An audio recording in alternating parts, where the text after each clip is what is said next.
नमस्ते। आज की इस खास चर्चा में आपका बहुत बहुत स्वागत है।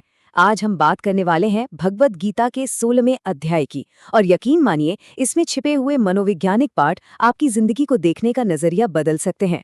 ये सिर्फ कोई पुरानी बातें नहीं है, बल्कि आज की इस भागदौड़ भरी जिंदगी को पूरी तरह से बैलेंस करने की एक एकदम परफेक्ट चाबी है। जरा इस विचार पर गौर कीजिए।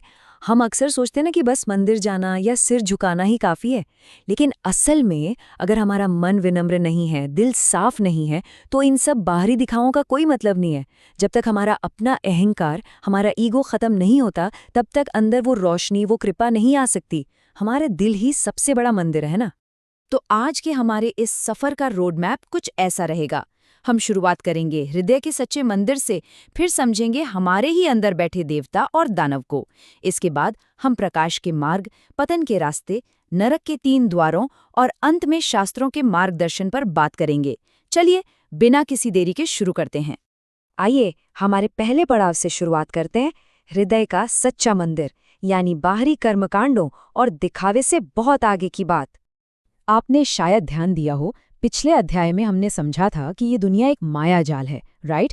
अब ये 16वां अध्याय हमें ठीक वो प्रैक्टिकल ब्लूप्रिंट देता है, वो सटीक तरीका बताता है जिससे हम इस दुनिया में एक सफल और संतुलित जिंदगी जी सकें। मतलब लाइफ में असली शांति पाने के लिए हमारा बर्ताव और हमारी सोच कैसी होनी चाहिए, ये हमें यहाँ से पता चलता है।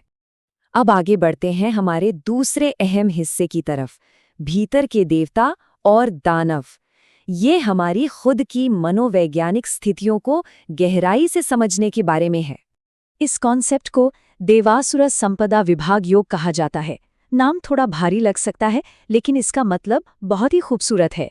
ये असल में हमारे अंदर मौजूद 2 तरह की प्रवृत्तियों को बांटता है, एक दैवीय और दूसरी आसुरी। यानी हम सभी के अंदर एक पॉजिटिव साइड है और एक नेगेटिव साइड। सवाल बस ये है कि हमारे कर्म हमें किस दिशा में ले जा रहे हैं। अब यहाँ एक बहुत ही दिलचस्प बात है। हम अक्सर कहानियों में स्वर्ग या पाताल में होने वाले देवता और राक्षसों के युद्ध के बारे में सुनते हैं, लेकिन चैप्टर 16 हमारा फोकस उन पुरानी कथाओं से हटाकर उस असली लड़ाई पर लाता है जो हर रोज, जी हाँ, हर एक दिन हमारे अपने दिमाग के अंदर चल रही है। ये बाहर के किसी युद्ध की नहीं, बल्कि हमारे रोजमर्रा के बर्ताव और मन की शांति की बात है। तो चलिए अब बात करते हैं दैवीय संपत्ति की, जो कि प्रकाश का मार्ग है। वो खूबियां जो हमारी आत्मा को ऊपर उठाती हैं। ये देवी संपदा आखिर है क्या? आसान शब्दों में कहें तो ये वो साइकोलॉजिकल वेल्थ या मानसिक दौलत है जो इंसान को परम सत्य की तरफ ले जाती है। ये वो पॉजिटिव मानवीय गुण हैं जो अच्छी आदतों, लगातार आध्यात्मिक अभ्यास और हमारे पवित्र ग्रंथों की बातों को फॉलो करने से हमारे अंदर पनपते हैं। अगर हम कुछ विशिष्ट गुणों की बात करें तो इनमें शामिल हैं बिना डरे सच पर टिके रहना, दिल की पूरी सफाई, हर जीव के लिए मन में दया का भाव, दूसरों को माफ कर पाना और खुद पर कंट्रोल रखना। सोचिए, ये वो क्वालिटीज हैं जो लाइफ के किसी भी मुश्किल सिचुएशन में हमारे मन को एकदम बैलेंस्ड और शांत रखती हैं। है ना कमाल की बात? और पता है सबसे बड़ी बात क्या है? इन गुणों को अपनाने से सिर्फ हमें ही अंदरूनी शांति नहीं मिलती, बल्कि एक इंसान समाज के लिए एक लाइट हाउस बन जाता है। एक ऐसा इंसान जिसका बर्ताव देखकर दूसरे लोग भी सही और सच्चाई के रास्ते पर चलने के लिए प्रेरित होते हैं। लेकिन इंसान के नेचर को पूरी तरह समझने के लिए हमें सिक्के का दूसरा पहलू भी देखना ही होगा, यानी आसुरी संपत्ति, जो हमें पतन के रास्ते पर ले जाती है। आसुरी संपदा उस डार्क वेल्थ या अंधकार से भरी संपत्ति का नाम है जिसे हम तब जमा करने लगते हैं जब हमें लगने लगता है कि बस ये शरीर और इसकी सुखी लाइफ का अल्टीमेट गोल है। ये वो विनाशकारी प्रवृत्ति है जो पूरी तरह से अज्ञानता, मोह और भौतिकवाद से पैदा होती है। इन डार्क ट्रेड्स में क्या क्या आता है? बेकाबू अहंकार, बहुत ज्यादा गुस्सा, क्रूरता, कभी न खत्म होने वाला लालच और दूसरों से जलन। सच कहूं तो ये आदतें किसी भारी पत्थर की तरह होती हैं जो इंसान को बस नीचे ही खींचती हैं।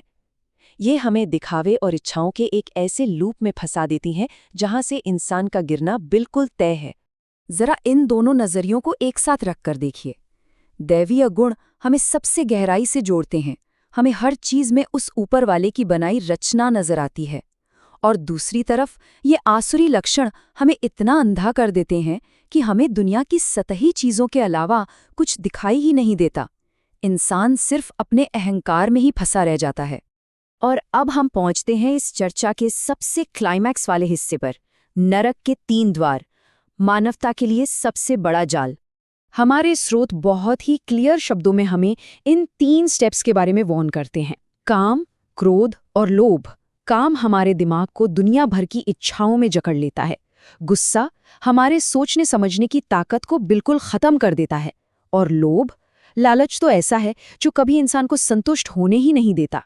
ये तीनों ही हमारी सफलता और मानसिक शांति के सबसे बड़े दुश्मन हैं। तो उपाय क्या है? उपाय यही है कि इन 3 खतरनाक रास्तों से खुद को पूरी तरह दूर कर लिया जाए। अगर हमें अंधेरे से निकलकर असली शांति में जाना है तो बस यही एक सबसे ज़रूरी कदम है। स्पिरिचुअल तबाही से बचने और हमेशा रहने वाली खुशी पाने के लिए ऐसा करना पूरी तरह से आवश्यक है। चलिए, यहाँ एक पल के लिए रुकते हैं, थोड़ा आत्मनिरीक्षण करते हैं। जरा खुद से पूछिए, आज हमारे फैसलों को, हमारे एक्शंस को कौन सी मेंटालिटी ड्राइव कर रही है? क्या वो दैवीय है या आसुरी? आज हमारी जिंदगी का कंट्रोल असल में किस ताकत के हाथों में है? अच्छी बात यह है कि इस अंदरूनी युद्ध में हम अकेले नहीं हैं। हमारे पास एक दिशा सूचक है, शास्त्रों का अंतिम मार्गदर्शन। हमारे शास्त्र एक अल्टीमेट गाइड की तरह काम करते हैं। आप इन्हें एक तरह का ऑब्जेक्टिव मैनुअल मान सकते हैं।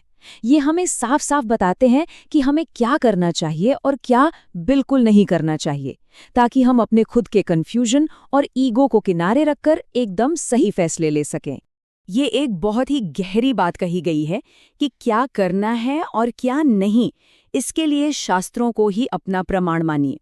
मतलब हमें शांति का कोई नया रास्ता खुद से बनाने या गढ़ने की कोई ज़रूरत नहीं है। सारे इंस्ट्रक्शंस पहले से ही एकदम परफेक्ट तरीके से हमारे सामने रखे हुए हैं, हमें बस उनसे प्रेरणा लेनी है।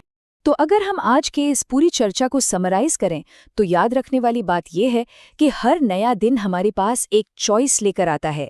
दैवीय और आसुरी दोनों ही ताकतें हम सभी के अंदर हैं। दैवीय गुण हमें ऊपर ले जाते हैं और आसुरी गुण हमें नीचे गिराते हैं।